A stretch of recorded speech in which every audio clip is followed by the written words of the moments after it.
tech troubles. Perfect. It's great to see a mix of new and familiar faces, both here in the room and joining online. I'd like to begin tonight by acknowledging the traditional custodians of the land on which we gather, the Gadigal people of the Eora Nation. I pay my respects to their elders, past, present and emerging, and extend that respect to any Aboriginal or Torres Strait Islander people who are here tonight. And I'd also like to welcome our speakers, Tracy and Fifi. I'll introduce them in full shortly. So Women in Aid and Development, which is hosting this evening's event, is a membership organisation for all women who work in or aspire to work in the international development and humanitarian sectors, inclusive of trans women and non-binary people.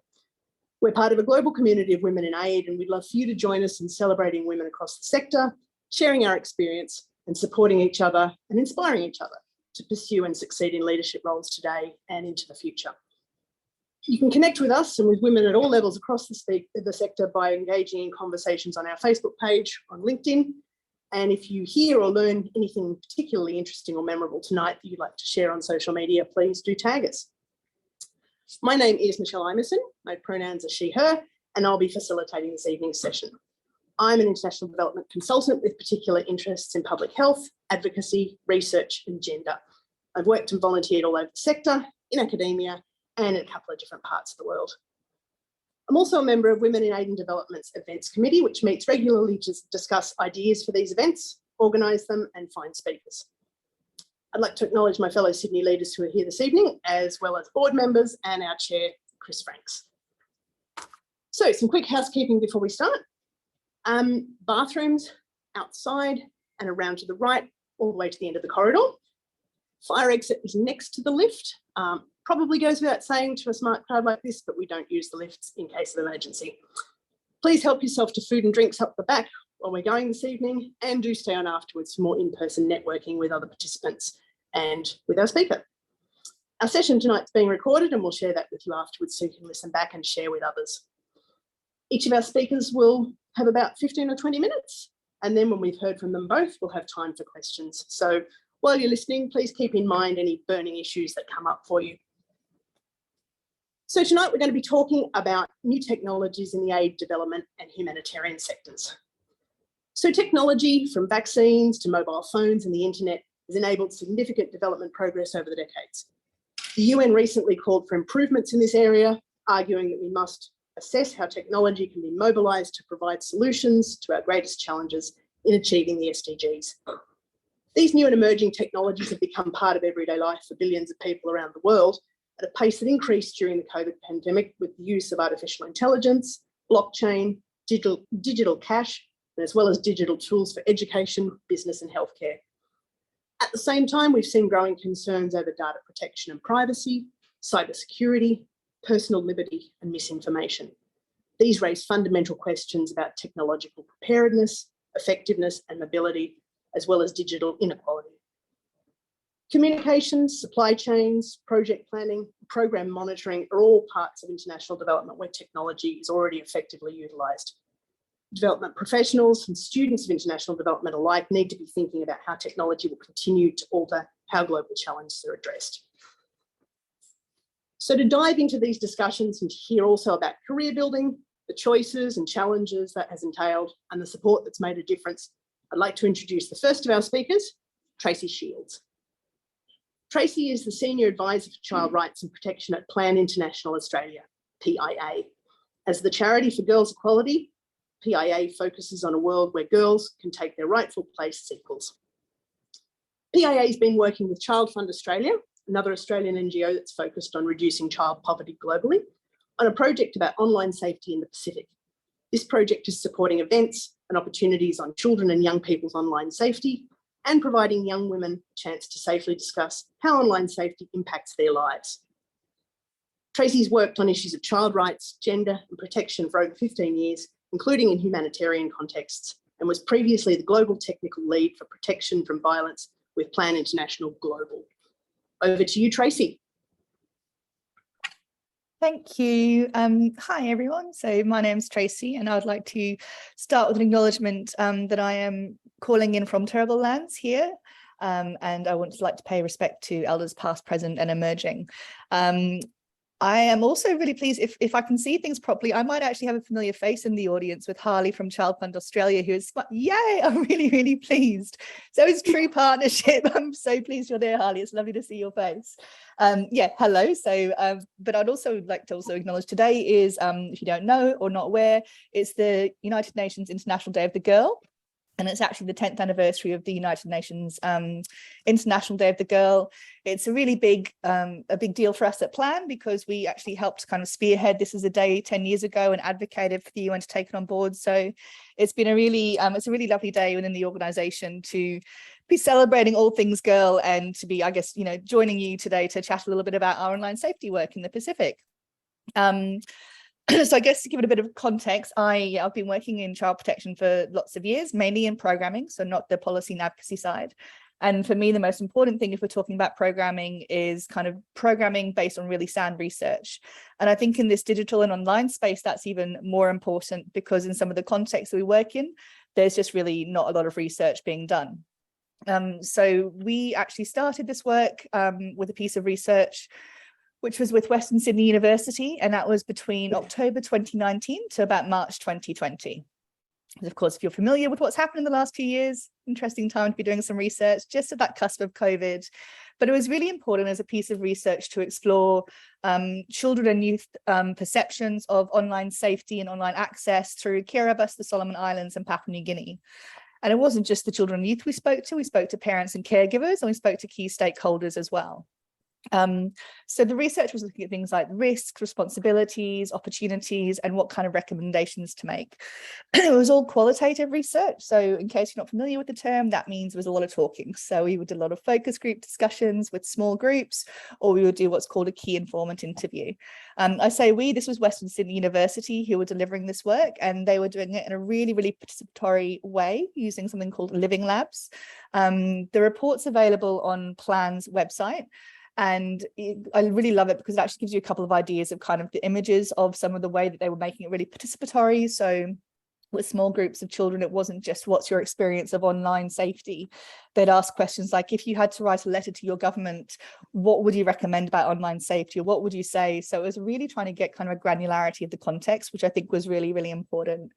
The 3-country context is really different, right? If you're familiar with the Pacific, Sols, Papua New Guinea, Kiribati, it's not like a common entity. They're really, really different in their cultures and, you know, some of the ideas. But through the 3 countries, there was actually some real commonalities of areas of identification from all the stakeholders that we spoke to. And while normally when we talk about online safety, like from the child protection field, people sort of go to trafficking, to abuse, to exploitation, kind of I guess the bigger issues that you'd normally see in the media. And what we found actually was that children and the parents were really talking about cyberbullying. They were talking about hacking. They were talking about viewing and accessing inappropriate content. And then from the parent side as well, there was a lot of talk about kind of the harmful influences and how perhaps accessing stuff on the internet fed into less respect for parents or for, you know, community authority. So the other big part of it was obviously having a really strong gender lens. So there was a huge perception that girls are more vulnerable to abuse online. And we know, of course, that that is what we see predominantly in the research when we're looking at kind of online safety for children and youth, and particularly for girls. So a big perception that they would be the more likely ones to experience the bullying, perhaps violence, and all of that. But conversely, there was also this perception when we sort of spoke to a lot of people that girls couldn't then cope with that either. So that they weren't strong enough. They wouldn't be able to cope. They wouldn't know what to do. And these were kind of direct quotes as we're going through. And it's really important to take those 2 points in context, because if you have an acknowledgement that girls are more at risk online, and you also have the community and parental perception and the girls' perception as well, that they can't cope, what happens is that space gets restricted and shut down. And that's not what we want, because we also know that there's huge opportunities in education and access to positive information online. So there was this understanding that actually there was this little dichotomy, which meant that girls were getting an even more restricted space to online access than the boys in their community. And there was also from the parents and caregivers a huge like screaming out for digital literacy. They were saying, we know our children are online, we don't know how to handle it. I don't know what to do. And I can't remember what the figure was. It was something like 15% of parents just shut down their children's access to online activity, full stop, because they just didn't know how to keep their children safe, to let them access stuff that'll be for educational purposes, but be wary, or even how to deal with their children coming to them to speak. So they really wanted this, some support. And basically from this research, what we were able to do was design a program, and that's what should happen, right? So in my area, I love it when we have really good solid research, even though this is qualitative and quite a small sample size. So we're not looking at kind of what we'd call prevalence data, like big percentages. It was a small piece of research, but it really gives you the bones and the foundation to look at, okay, what does a digital literacy program in the Solomon Islands mean? So the work started in July 2020, and it's due to finish in June next year. And initially it was through Honiara, and just a couple of weeks ago, our colleagues Bobby and Judy in the Sols were actually doing this work in Malaita, which is a different province in Honiara, which is really, really exciting.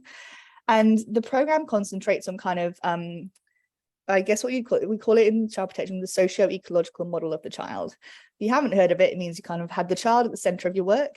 And then you look at who are the kind of supporting circles around. So it could be, the parents and caregivers, the community, who in the community influences the child, policymakers, the government. So you kind of have, like little concentric child circles going around the child with the child at the center. And you look at, well, who in their socio-ecological model is influencing and how can we target them?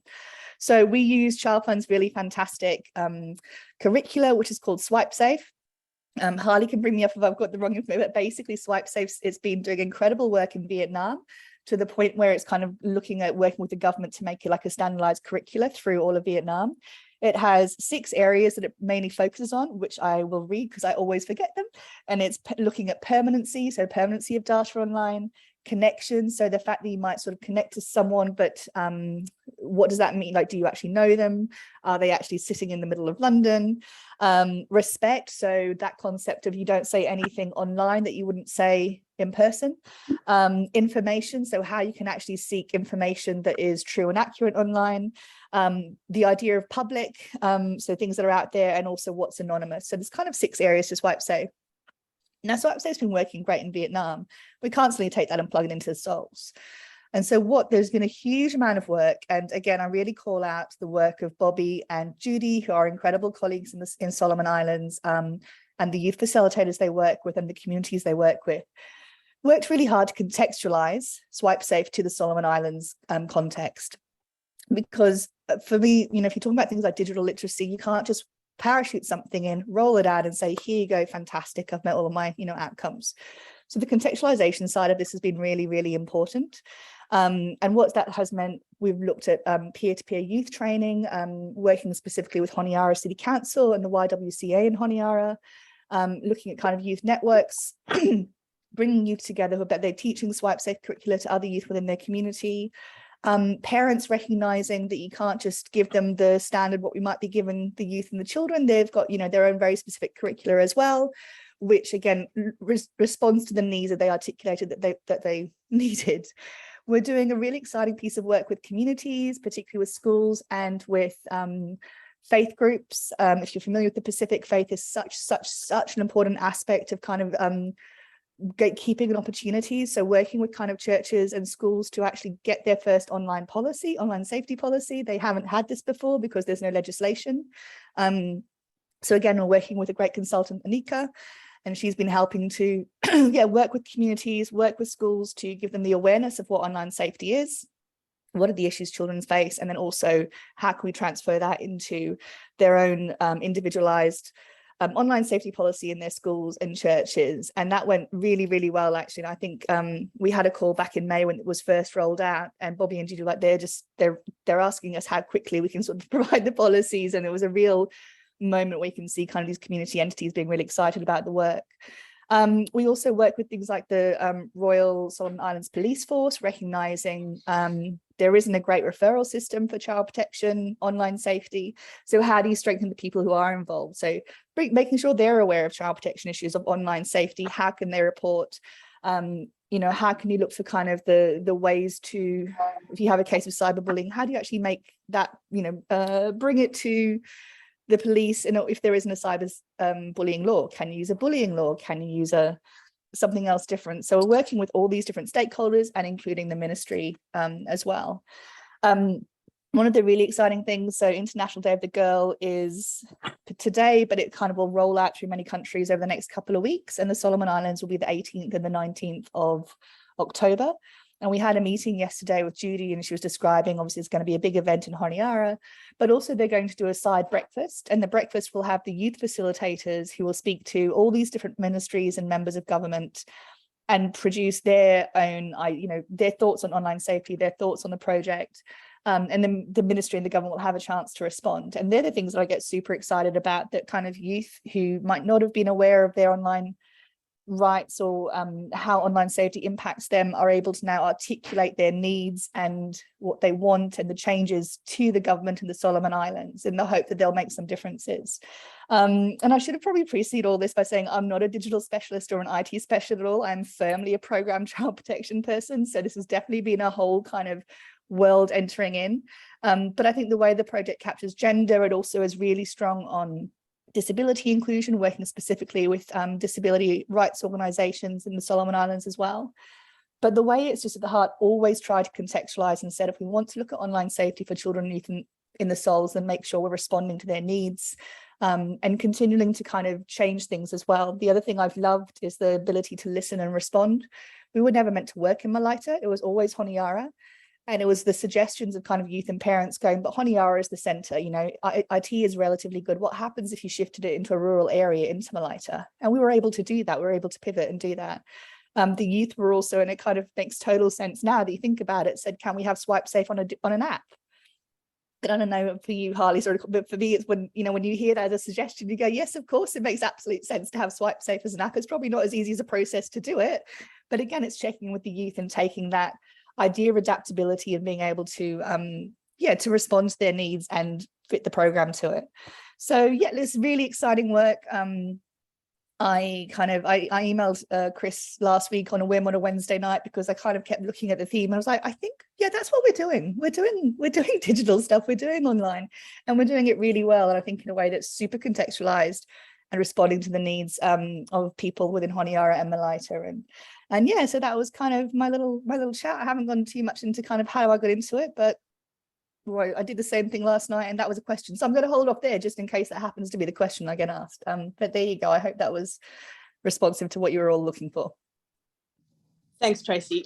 As I mentioned, we will have questions for both the speakers at the end, but I usually jump in with one question, and my question was actually going to be, how did you end up here?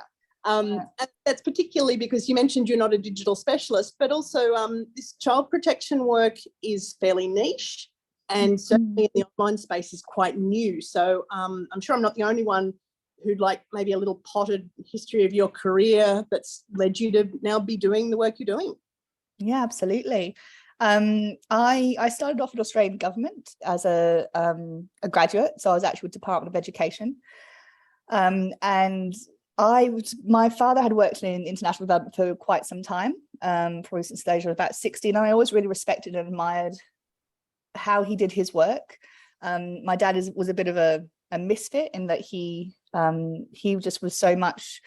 So he worked in the health area, and the work that I saw him do through the Pacific and through India was always standing up for the most marginalized, just trying to make sure like concepts, equality and access to human rights. And it was what I was really brought up with, but I think I kind of just pushed it to the side and said, I don't want to do this. It's too similar to my dad.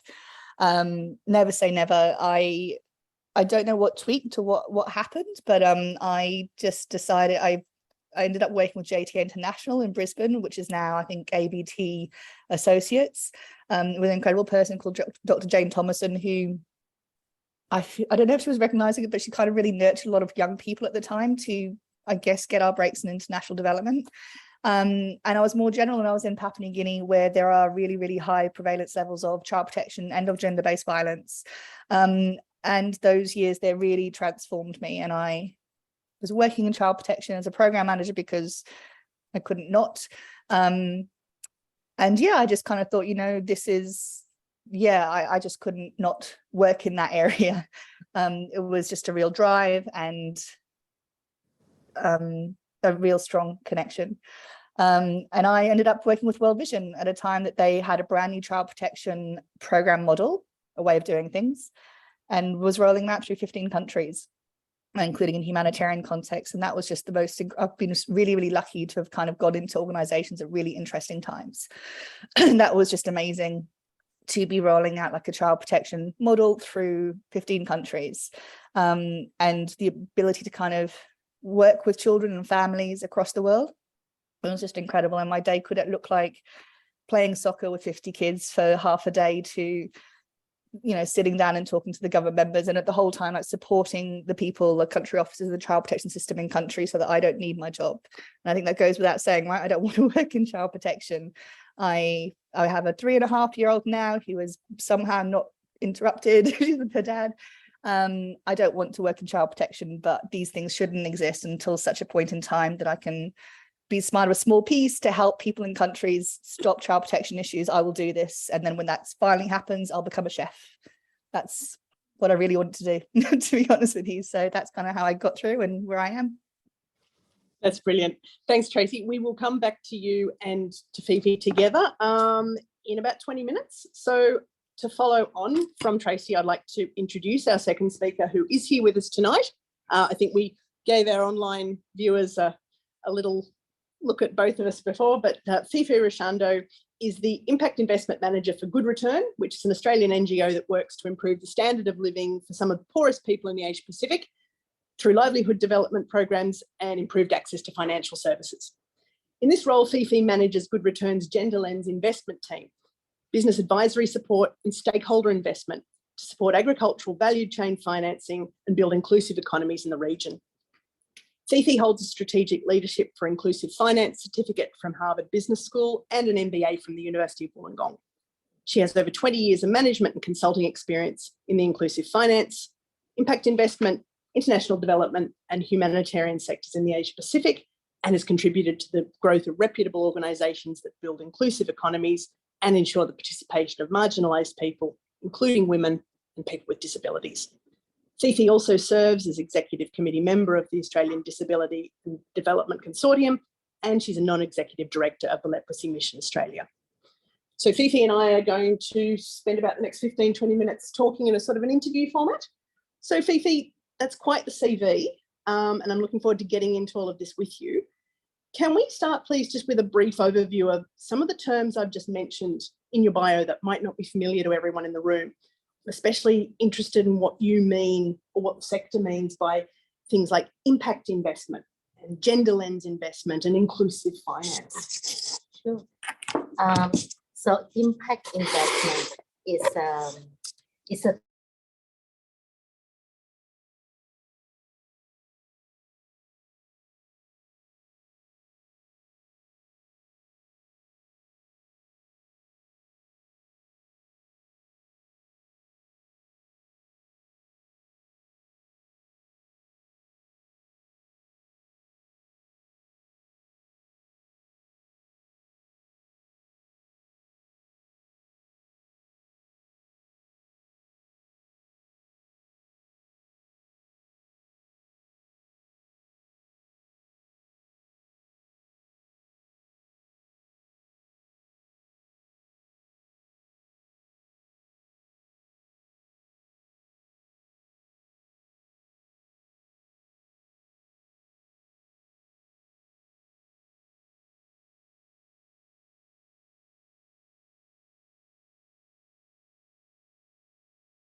what if you develop products and services that could serve the excluded, the marginalized? So that's the idea. So there have been shared value movement, social purpose businesses, etc. That is actually my passions. So for impact investment, I started my impact investment 25 years ago with Opportunity Nationals. Then I went to Habitat for Humanity, International Humanitarian and Development Sector in Australia and also globally. And then now I return to my habitat, which is development finance. I have worked for a Good Return for 3 years. I spearheaded the impact investing. The way we do is social impact investing is pretty unique. It's very different from commercialized impact investors. We raise funds from philanthropy, from private sector, high net worth individuals, or even ordinary individuals like you and me, to invest in the gender lens investing. I can share with you what is gender lens investing by Coleman. So we raise this fund and then we actually return the fund with tiny interest, right? So we recycle the fund that we raise from the social investors in Australia. We have a license for that, good return. Although we are international development organization accredited by DFAT, we have to go through robust DFAT accreditations like many others. But also we have the AFSL license, right? So we provide financial advice of financial investment. So that is the social investment, the component. And we do this with the blended finance approach. What is blended finance approach? In our definitions, it means the poor do not only need access to finance, because the complexity of the problem of the poor are massive. Imagine a woman. They face they face a lot of, I'm sorry to say, discriminations in the banking sector. The moment they become widow, the credit rating go downhill. But if you are single, you have a better credit rating. If you are disabled, you are hopeless. So that is the gender discriminations that they have to face daily in the country. And also they are like lack of postal address. Do you know 4 billion people around the world do not have postal address? 4 billion. So we can talk about digitalizations forever, but if they do not have a postal address, how can they access social security payment from the government? I've visited the field. I've been to many countries in Asia Pacific, including Indonesia, for instance. I met with a lot of women entrepreneurs, micro and small business entrepreneurs. They do not receive any cent from the government. They say, oh, this religious have got this fund from the government for COVID, but we do not receive any. So that's injustice again. So that sort of thing could be solved with digital identity. So imagine if this woman got access to finance, got digital payment, right? This is the positive side. Of course, there are challenges also, right? So it will reduce the risk of corruption. Yeah, and also at the same time, he or she could engage in e-commerce. They can buy, they can sell, they can send their money, they can receive remittances. That's the other idea. And the lack, let's say, the lack of access to market opportunities. Well, we development organization, humanitarian organization, we feel like, oh, they can run training, they can run, sewing, and they can run handicraft, they can run blah, blah, blah, blah, computer, blah, blah, blah. Okay, but what are they going to do after the training? Is the training required by the people or required by the market? So very often, I'm guilty for it. International development, humanitarian organization, they just run training, organic farming. Okay, not only international development sector, but also the government and also some religious organizations. They run organic farming, learn new tools, etc., etc. But after that, they do not apply what they learned. When we ask them, what have you learned? Do you apply that? They say they don't apply. because there is no market for it. And organic farming costs a lot of money and a lot of more double, triple efforts. So, in other words, without access to market, without engagement with the market, with the private sector, it is impossible. And also, there are a lot of other challenges. So what we do is we actually try to change the be strategic and catalytic in our approach. So we have this fund, we raise this fund, capacity building fund. So what is capacity building fund? It's not to fund ourselves like the organizations, but to help the local financial institutions to identify the barriers and to address these barriers. So with access to finance fund, through our loan guarantee, to de-risk lending to people who do not have enough collaterals, right, for instance. And we have capacity building fund to help the local financial institutions to address these barriers, a lot of these barriers, especially access to market. They can create linkages with the private sector to buy cacao or to buy chili, blah, blah, blah, blah. So that's what I do.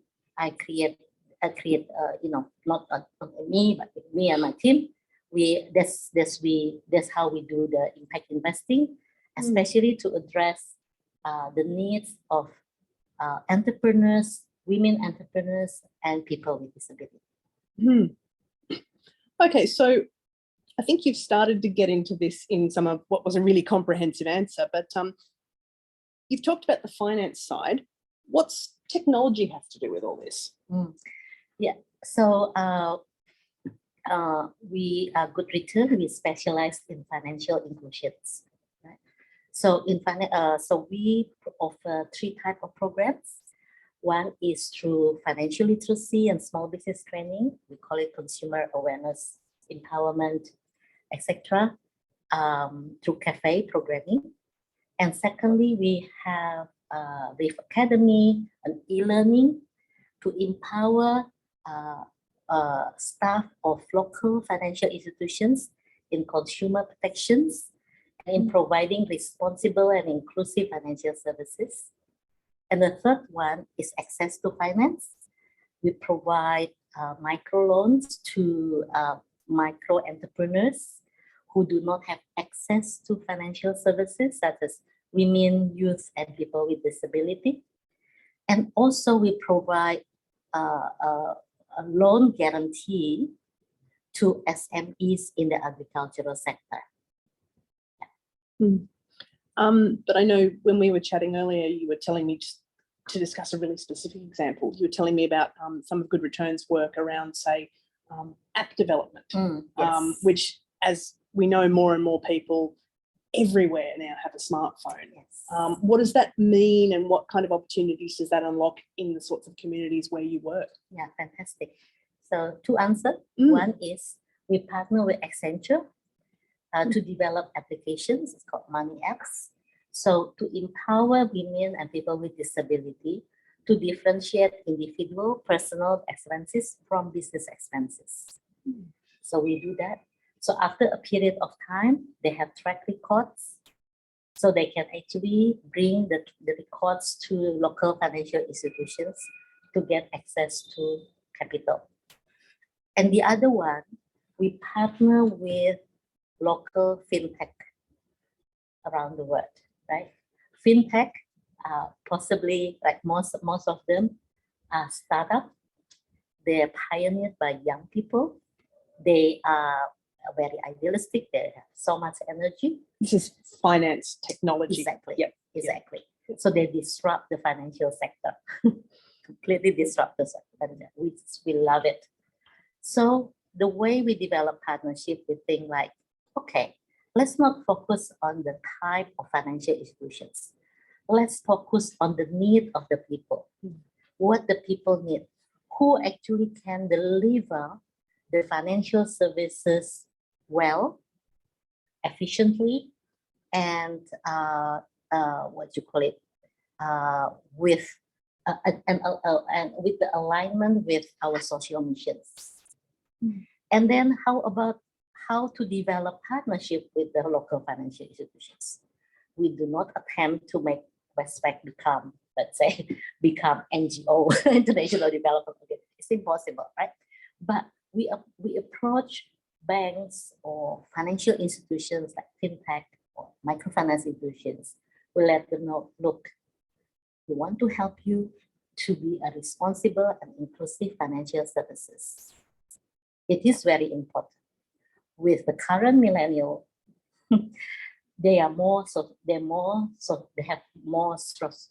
conviction, social concern, right? So to retain them, you need to show them that you deliver social impact, okay? And also to convince your internal stakeholders, your governance, your reserve bank, and also to attract more funding, more investment from overseas to your company. You need to prove yourself to be a responsible and inclusive financial services. In order to do that, we can help you in ESG reporting. And we can help you to leave no one behind. Yeah, leave no one behind is the UN SDG campaign, of course. So we help them to prove, to build evidence with this pilot project, you know, and in certain agricultural value chains to prove that this effort could generate X number of jobs. So over 2 years in our investment during COVID since 2021, no women, no men, no youth have any default during COVID-19. It's the way we structure the loan and the way we actually build linkages with the market. So if we offer the excluded, finance, you want loans, especially during COVID, of course they will say no. Especially women. Women are not risk takers, right? Not unlike men. However, we let them know, look, we got this market opportunity. They can guarantee they will buy the products. And also that it's been proven the income of these women have increased 3 times. Not just during COVID, but on average, right? So because of access to market opportunity. In the past, who determined the commodity prices is not the private sector, it's not the government, but this big fat guy, the middle persons. You know, who will determine the price, the commodity price. And also, unfortunately, very unfortunately, in Indonesia and Cambodia, for instance, if many of them become loan shark even before the harvest. Just before the harvest, they already approach the smallholder farmers, try to offer them money. Then they will sell they will do some kind of invoice financing with the promise they will buy the commodity and with a very, very low price. Even they cannot cover their operational costs. And if they cannot pay, the guarantee is in their womb and the children. Then they become child labor. Isn't it sad? So we cannot just running campaign against blah, blah, blah, blah, private sector or against the government, not fair, blah, blah, blah, blah. We need pragmatic approach by working hand in hand with the local financial institutions and local organizations. The top-down approach is in the past. These days, because of the advancement of technology and the advancement of educations, I learned so much from people from the other side, right? So, but then they learn so much from us, from Australia. We have a lot of things to add value. We are very good in ecosystem building and project management, etc., etc. We do not need to be like a technical person, for sake, yeah. So, but then we are we could play a role in, especially women. We love connecting people, hey, this person and that person. Da, da, da, da, da. So I feel, as a woman, we are very good. We are multitasking. We are good in connecting with others, and I think we work because of our passions, isn't it? We don't work because of 9-to-5 jobs or money, etc., or other things, but we work because we love, and we know the purpose of our work. So yeah. All right, in a couple of minutes, we'll move to questions from the floor. And when I say the floor, I mean both physically here and virtually online. So be thinking about what you want to ask both Tracy and Fifi. But in the meantime, I'm going to just close this part of our evening with one more question. In the outline of your career that I presented at the start, and in a lot of what you've been saying, you've talked a lot about the emphasis on disability in your work. And this is so valuable because the sector's been increasingly focused in recent years on disability inclusion. Would you be able to speak a bit more about your focus on and your interest in disability and disability inclusion? Sure. Well, sometimes it's very hard to make people understand what it means by disability. And sometimes it's very hard to bring the awareness of discriminations, especially those people who haven't been discriminated in their life, or they come from middle upper class society, right? But I think we shouldn't discriminate them because they are not aware. They haven't experienced it. It doesn't mean that they are, they are the enemies of such, right? But one day I was asked by my CEO to share about disability inclusion. And I have no portfolio on people with disability. And I thought, when he asked me to talk about disability, I thought, well, I know, because I'm a person with disability. Then I thought, well, it is not by coincidence I'm a person with disability. But then I thought, okay, how should I actually build the awareness of discriminations, right?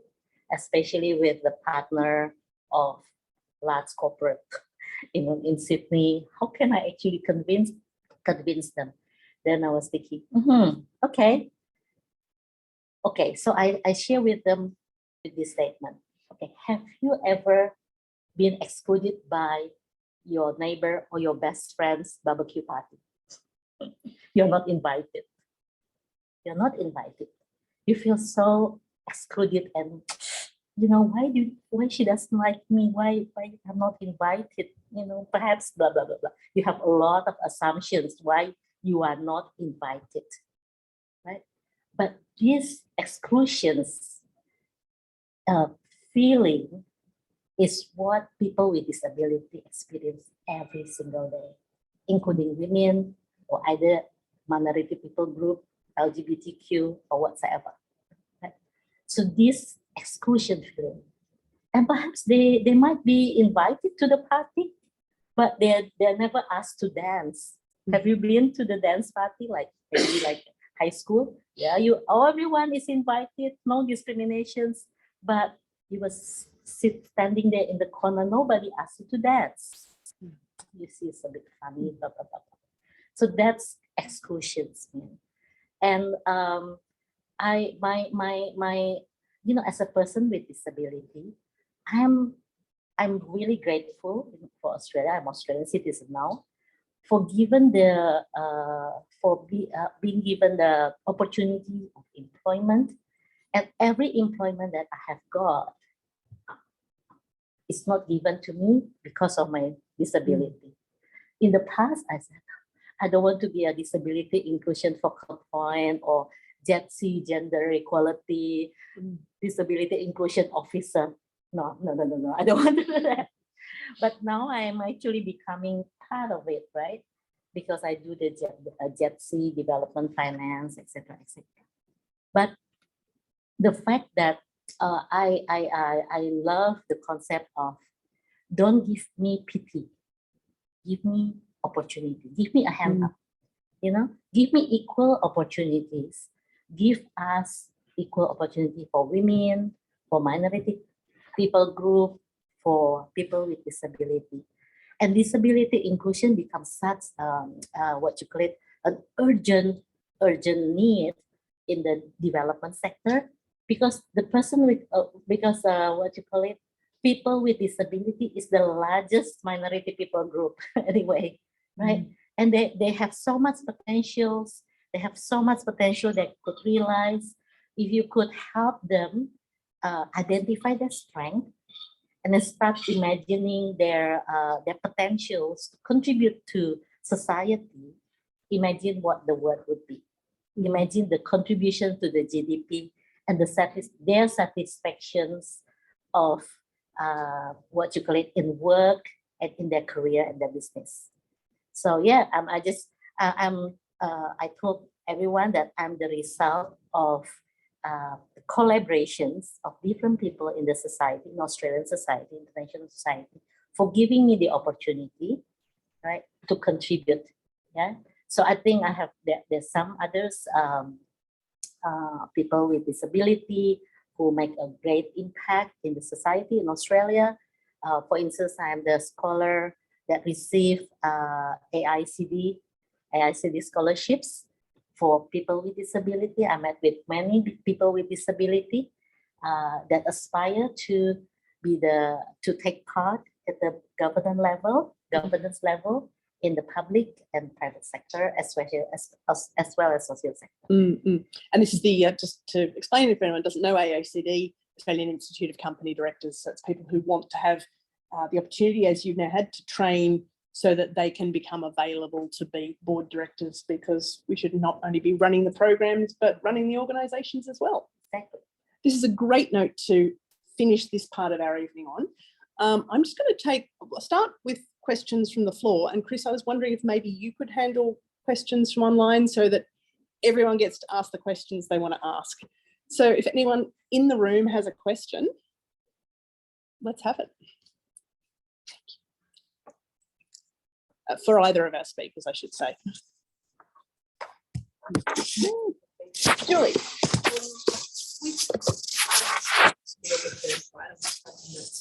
But in the organisation that you are part of, that you basically go into different communities with different issues and actually problem solve the underlying issues that are causing the economic challenges. Have you had any particular strategies that have worked well to scale what you do so that you can actually help more people? Can I just check? Can everyone online hear that question? Yes. Okay. Well, like I said previously, we are international development organization. We also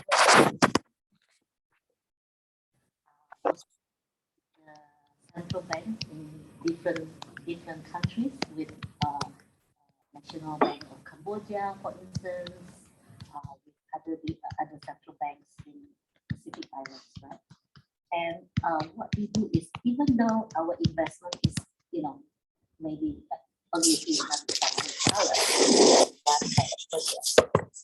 we actually want to build business case and showcase it at the local, national, regional, international forums so that others can follow.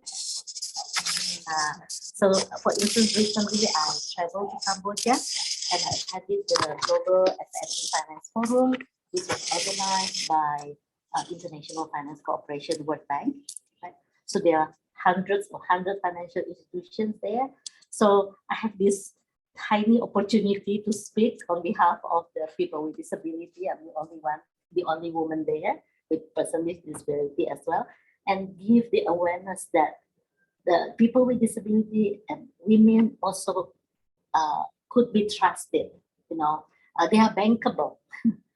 Even they don't have enough collaterals. We have proven proven model that they too can actually pay back the loan. They too can access market opportunities. So yeah, when we develop partnership here and there, also we build case studies. So we say to them that we are not for profit, but we do this to be catalytic. And we also we are not just a catalytic, but we are learning organization. We are learn all these methods from other organizations by participating in many forums. Then we oh, that idea, that we can, you know, we can pick different brains or pick different, and just for your information, a lot of my team members are young and very energetic, and some are a little bit older. Everyone work together, and I told them one thing. You know, I remember General Motors actually tried to build a car and try to build Ferrari. They try to buy Ferrari shares, right? And the Italian people, General Motor, what's that? Blah, blah, blah. They laugh at them. They're not willing to sell the shares to General Motors. They return and they ask the engineers to build a car, a fast car, so they can win, they can beat all the fastest car ever, right? And all the old engineers say, no, it's impossible, it's impossible. But when they actually have a group of young, inexperienced engineers there, they start to think, oh, what are the problems, blah, blah, blah, blah, blah, blah, blah. And you know what? They actually beat Ferrari in 1 year. So in this DNA, in this age, there's almost nothing is impossible. So if you give what you call some social issue or some challenges, even at university level, right, engage the university. Hey, there is this, what should we do? The young people will come up with all crazy ideas. So encourage them, you know, we are older generations, encourage them to think innovatively, encourage them there is no such thing called crazy, stupid idea. Let's throw as many crazy, stupid ideas as possible. And who knows, among the crazy, stupid idea, there is one innovative idea. Love it. All right. Are there any questions from online? Anyone wants to stick their hand up and give us a question? All right. Keep thinking about it. Are there any more questions from the floor here? Yes, Natasha. Quite a broad question, but I was interested in a bit more about the challenges faced in when working with local people on projects when there isn't the same availability of technology, say smartphones, or perhaps where radio is more prominent than it maybe is here, or intermittent internet access and things like that. Yeah. Is that question for both the speakers? Yes. Yeah. Did everyone online hear that? Not the whole thing, no. Yeah, a little bit of it.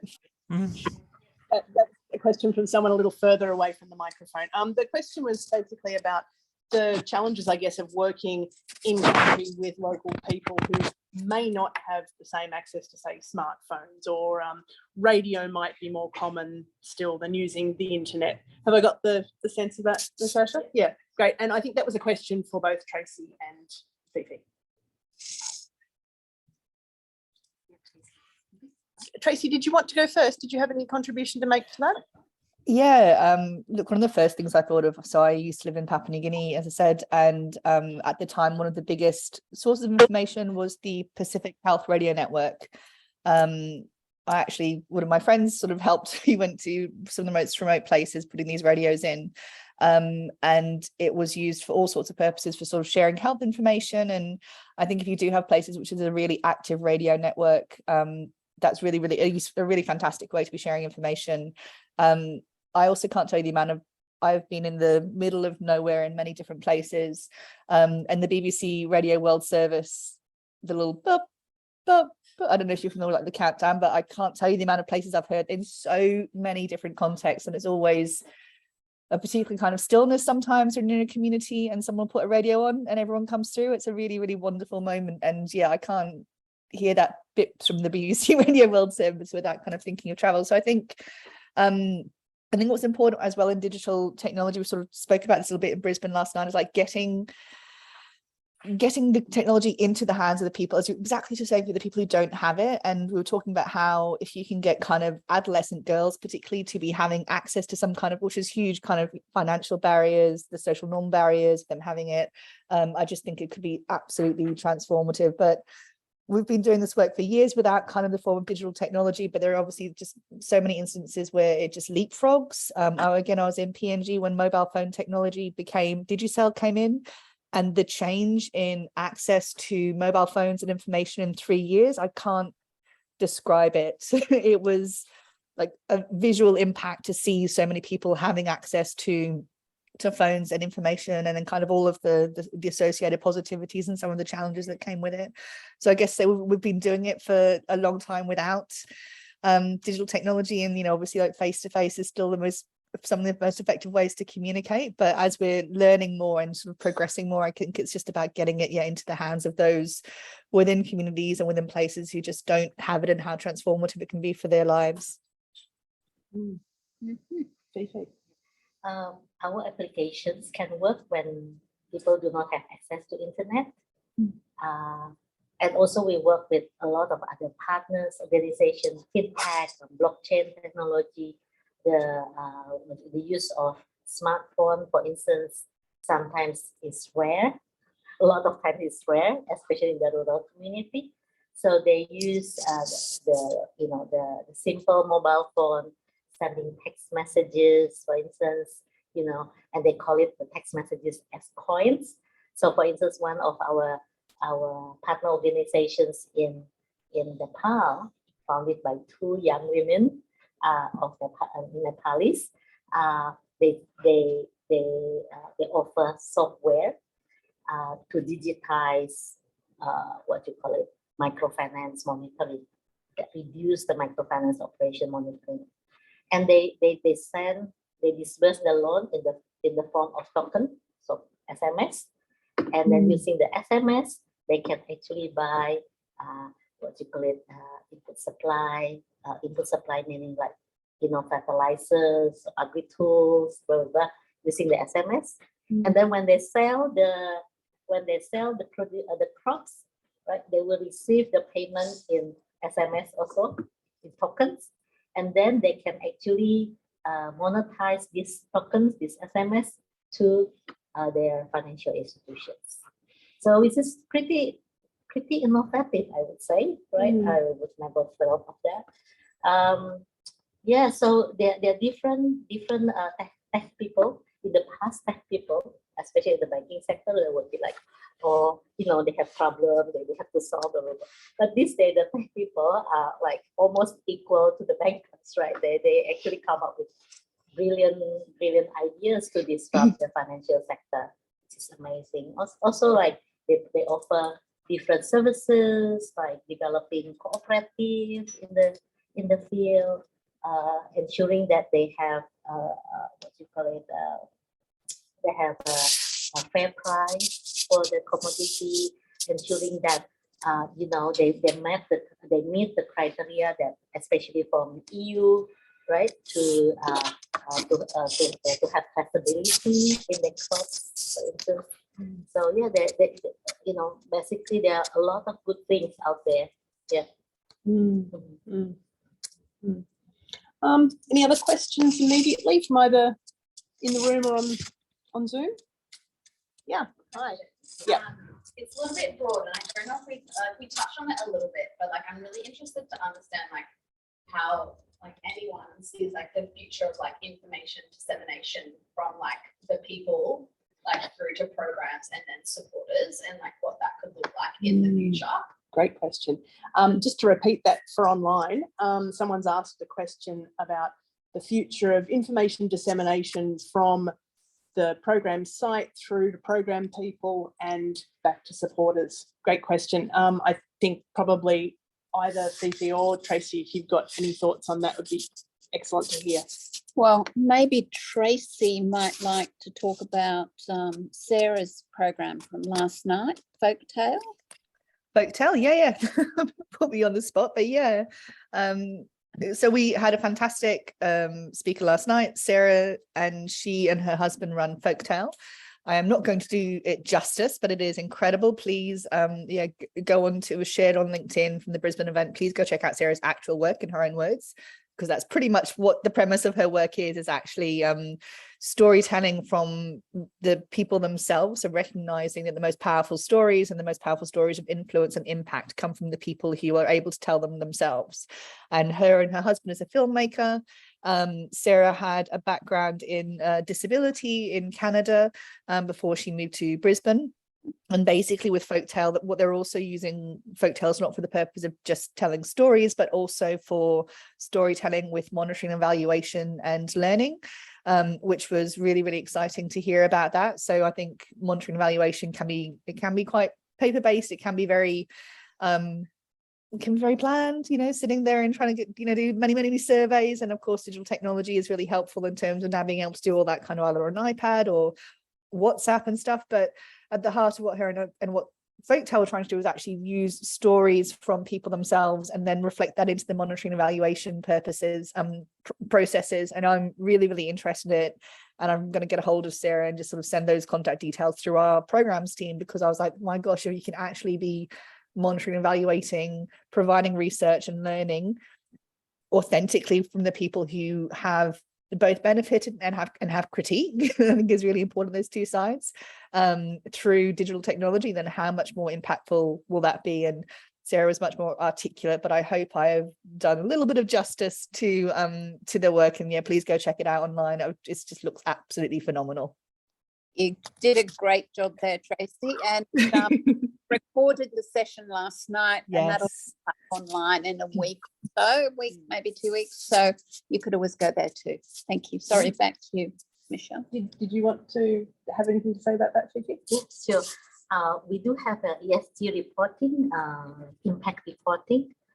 Since last year, we hire people with disability to do our to captivate the social impact in the field.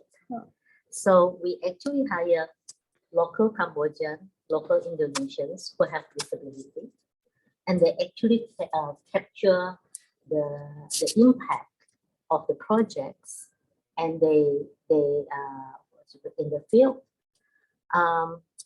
and it's pretty powerful, I would say.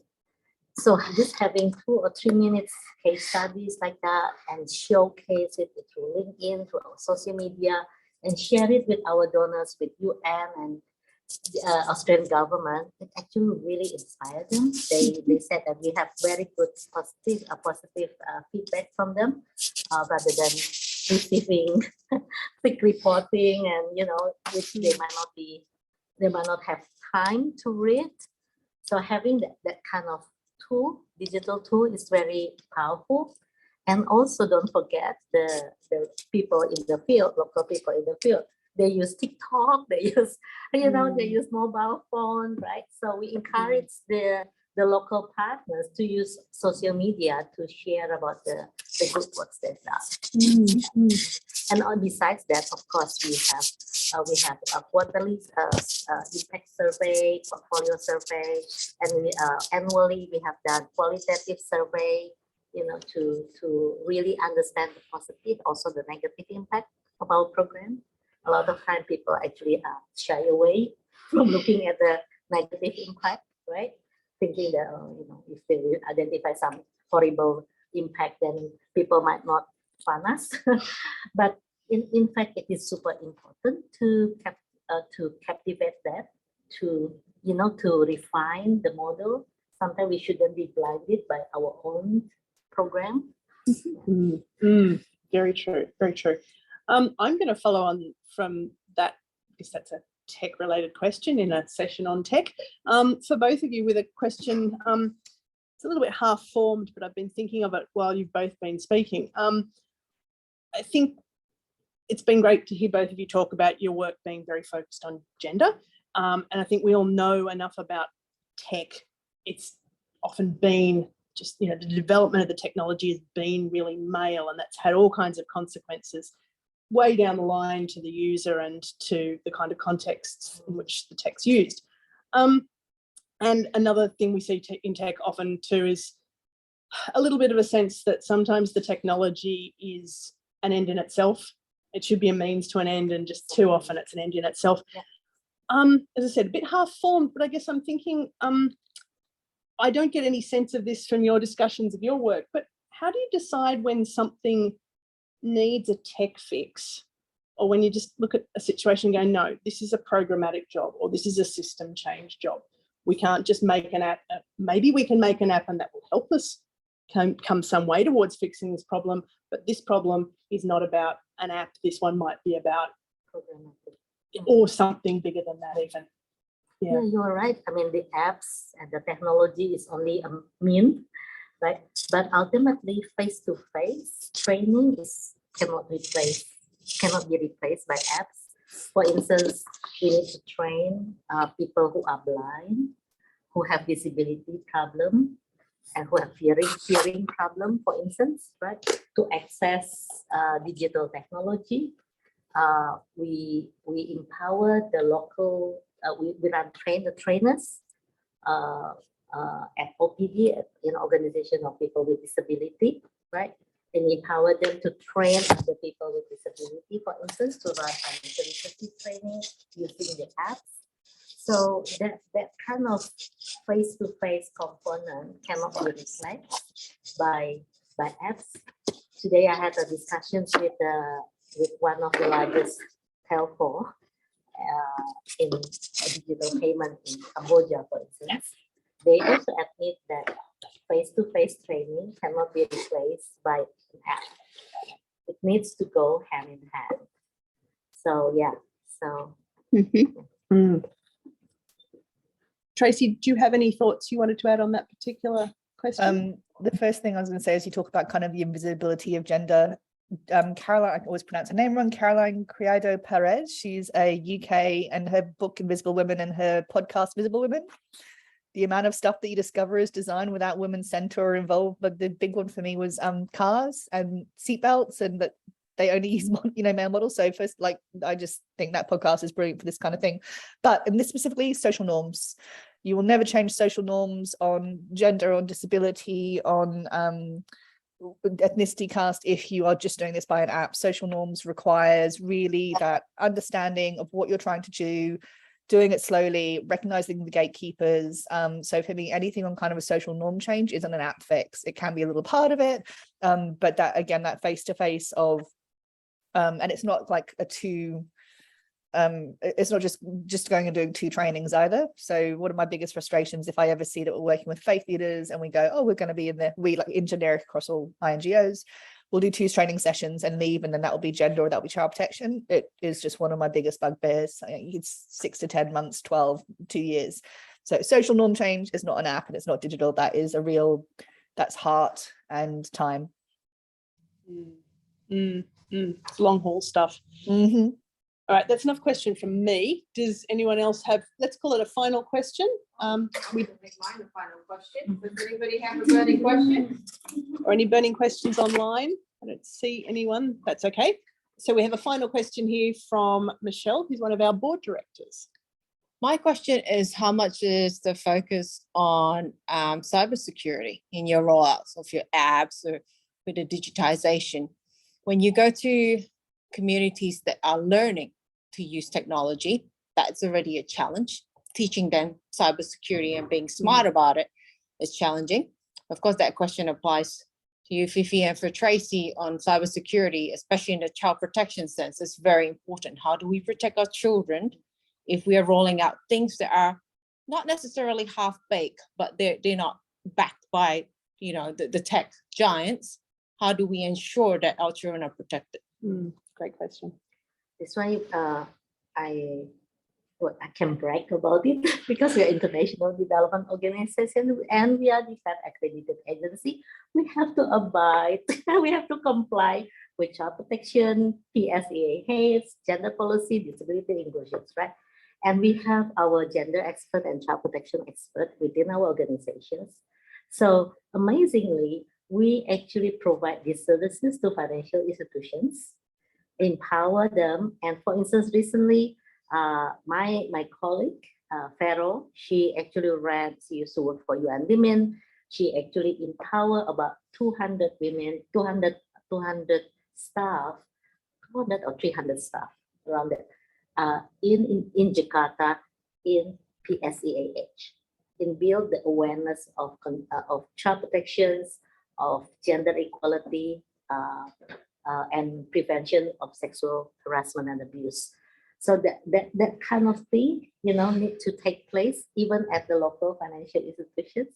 Maybe you could ask local banks here whether they have that kind of policy. And we also help them to develop, like, what you call it, whistleblowing policy, complaint mechanism, how to investigate harassment, etc., etc. We do empower local financial institutions with that. In terms of cybersecurity, that's another issue. For instance, in Indonesia, we actually realized that there are more than 250 fintech, and some, not all the 250, but some others are fake fintech. They're scammers. They look like a fintech in the website or in the app, but they're scammers. So that's another issue. And thankfully, the Association of Fintech in Indonesia, they're under the supervisions of the Central Bank and the Financial Authority of Indonesia. They actually contact us, and they ask us as a tiny Australian NGO to actually empower them in consumer protection, empower them to build the awareness of cybersecurity, of consumer protection. So yeah, it is still the initial stage. So all we do is like little steps here and there, So yeah, it is a real issue, but we are trying to face the elephants in the room, if I can say that. But the good thing is we have these connections with the actors in the finance ecosystems in Asia and Pacific regions. Tracy, any final thoughts from you on that question to bring us? Yeah, I mean, what a question to try and finish on within 3 hours.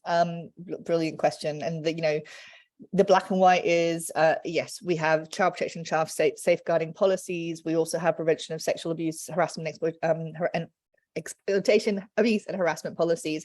We also at Plan have specific policies around online safety as well for children and youth. So we have lots of policies, and you have all of the implementation, which also has to be done really, really well. Again, kind of making sure it's not tick the box, which I don't think any of us are talking about doing that. It's really making sure it's ingrained. I should have said we're also funded by DFATS, both DFATS ANCP, which is obviously their funding for NGOs, but also, and I actually have brought it up because I never remember the acronym, it's called CCTCP. Harley is probably grinning right now because she knows I can never remember it, but I've brought it up. It is their Cyber and Critical Tech Cooperation Program. And cyber safety is a really big part of that. And what's really interesting is their ambassador has taken this within the last, I think, 6 years from about a $4 million a year funding mechanism into something like a $47 million a year funding mechanism. So it's really interesting to see DFAT sort of covering, really trying to look at funding this aspect of cybersecurity. The child protection, the best we can, as I said, it's research, it's listening, it's exactly what Swipe Safe is doing, and kind of making sure that kids know, how to try and keep safe online, how to access real positive information. And also, as I said, an example of research, understanding if something does happen, if they are uncomfortable, who do they talk to?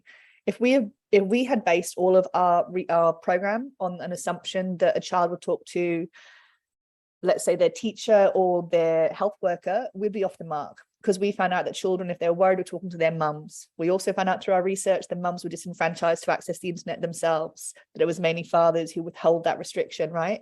That kind of granularity in research, when you say like how does cyber safety and child protection, that granularity tells you, right, our program has to target children and youth, it has to target mums, it has to target dads getting involved. So that's where I always will come back to, like that really sound research will help you answer these really big questions of how do we keep children safe. And unfortunately, the answer right now is it is really, really difficult. There are really fantastic organizations and consortia around the world doing things like the We Protect Alliance, and it's hard. So contextualize, base your program in that, and keep up with evolution and change, adapt, I think is really important as well. But my word, what a question to try and finish on. Very, very good. We'll have you back some other time for the 3 hours. It's okay. So that seems like a great place to wrap up tonight's conversation. Please join me thanking Tracy and Fifi.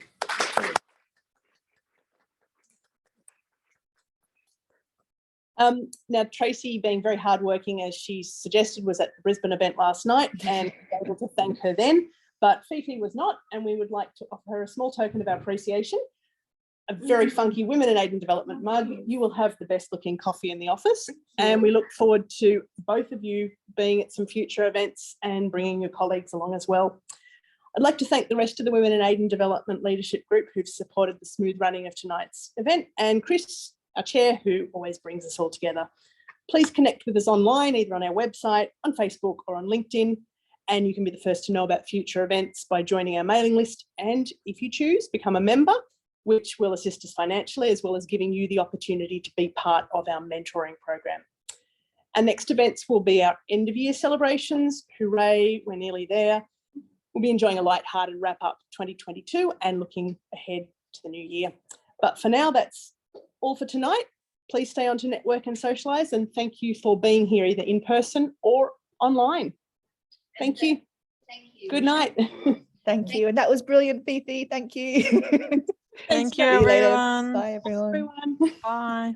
Being a great facilitator too. Michelle's our Sydney leader. We really appreciate you doing. Sorry about the technology challenges. And I'm sorry I was a bit stern earlier. There's still some wine left. Do go and enjoy it. And any of those little nibbles that are over there.